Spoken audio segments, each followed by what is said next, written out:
Holy smokes. So I just had the most intense, crazy experience that I just had to share, because it was such a clear and important reminder of why it's so important to be aware of mental health issues and why it's important to look out for each other as people. Man, so I've been working in my shop, welding and grinding on my trailer all day. That's why my face is a mess. I went from the shop to grab some dinner, and I had just come out here to this park where I am right now by the river here, and I was gonna sit here and eat some dinner. But on my way to the park, when I pulled up, I noticed there was this lady kind of stumbling around drunk in the green area behind me, and she had approached a couple groups of people and they kind of pushed her away, and she had been making some noises and kind of shouting or moaning from the distance as I walked through the park. And I sat down and I didn't think too much of it. I was just sitting here enjoying the peace and quiet, and was just about to start eating my dinner, and she walked up behind me, and she sat down and she started talking, and I couldn't understand what she was trying to say. She couldn't form a full sentence or thought. She was just kind of babbling incoherently. And I was about to stand up and walk away and just go find somewhere peaceful and sit and enjoy my dinner.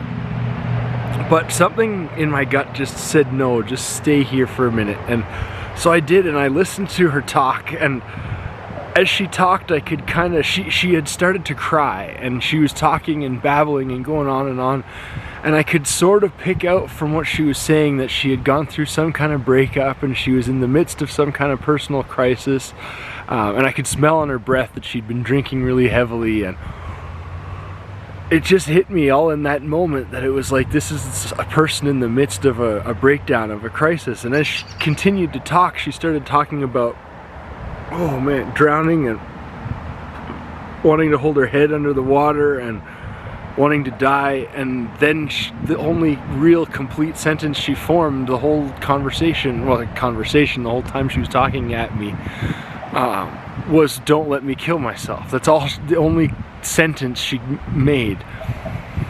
And she just kept talking and crying and turned her back to me at one point, and then she stood up and walked away at one point, and then she came back, and it was just this really intense moment. And after I had figured out that she was having some kind of crisis and that she was obviously intoxicated and having this mental breakdown, I couldn't leave her alone. I just couldn't. How could I talk about suicide prevention and I talk about mental health awareness, and it's like such a big important part of my life. I couldn't just leave her there, but I didn't know what to do. I had done everything that I knew how. I had sat with her, I tried talking to her, and we couldn't have a conversation, so I just didn't know what to do. So I called 911, and I just told them, I came across this person in the park, and she seems to be having some kind of mental health emergency, and they sent the fire department and the paramedics out, and they talked to her and got her calmed down and put her in the ambulance and took her away to the hospital where she can sober up and hopefully get to the therapy and the counselors that can help her and can help her deal with it. And it's like, I'm still processing the whole thing. I'm still processing all of it, because I've been in her situation before where you're intoxicated and something's gone sideways in your life and you feel like it's hopeless and you feel like there's nothing else left to live for. I've been there several times in my life, and I've been the one having those thoughts, and it's just so awful. And I just think, what might have happened if I walked away? If my first instinct was to just get up and walk away and go somewhere quiet. And I'm so glad I didn't. I'm just what might have happened? And it's just holy crap. Because, I talk about it and I'm aware of it, and I know that suicide's an issue, and I know that mental health problems are on the rise, and I just, I'm very, very aware of the issue. But even for somebody like me that's super aware of it, sometimes it smacks you right in the face, and this was one of those times when the issue smacked me right in the face. Like, had I walked by this person any other time in life, I wouldn't have suspected there was anything wrong. You know, she was well dressed, well kept, just a normal day-to-day person living their life, but here she was in the midst of this crisis, and I just don't even know what to think, like what to make of it, how to process it. It's just so crazy. But it's such an important reminder of how important it is to keep pushing and keep working to raise awareness around mental health and around suicide and depression and all kinds of stuff. And I mean, like, it's Suicide Prevention Month this month, and stuff like this is why. Like, really and truly, if you see somebody that's having a crisis, if you see somebody that's in the midst of despair, if somebody's mentioned to you that they've thought about killing themselves, like, you gotta try to get them help. Like, you gotta do something, right? It took 15 minutes of my time, 20 minutes at the very, very most, and that's only because I stayed around longer than I had to. But like, it's not that hard to make a phone call and alert somebody that can help.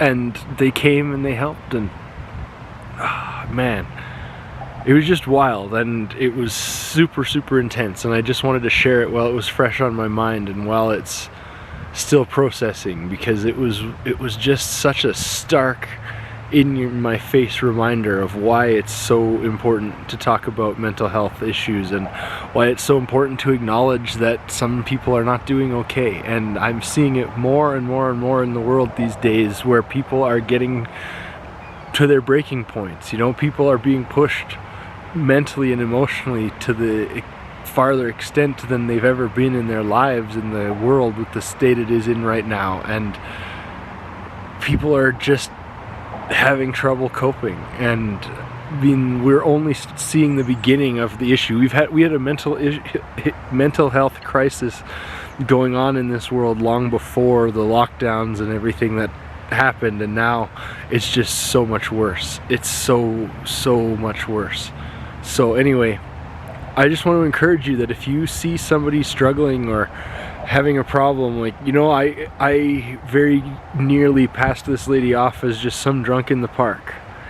And I encourage you to think, if you run into some drunk in the park, ask yourself, like, is somebody that's drunk in the park in the middle of the afternoon or in the evening okay emotionally, really?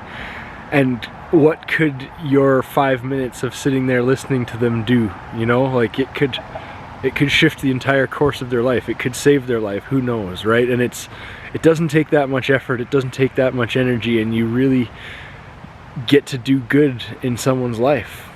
You know, so take those few minutes. If you run into somebody that's maybe acting a little strange or saying some strange things, don't just brush it off immediately. Recognize that you're dealing with a health emergency. You know, mental health is still health, and when you're dealing with an emergency of any kind, you need to notify somebody who can help in the case of an emergency, and do it, because I mean, people need it. Who knows what would have happened to this lady? You know, it was already 6:30 at night. There's not a lot of people. It's kind of a cool evening, not a lot of people coming around.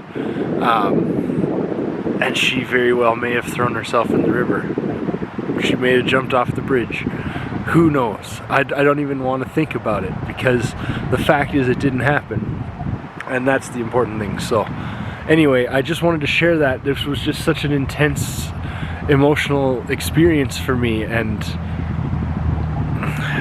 yeah, I just wanted to share it while it's fresh on my mind. Thanks for listening. Thanks for being here. I'll see you again next time.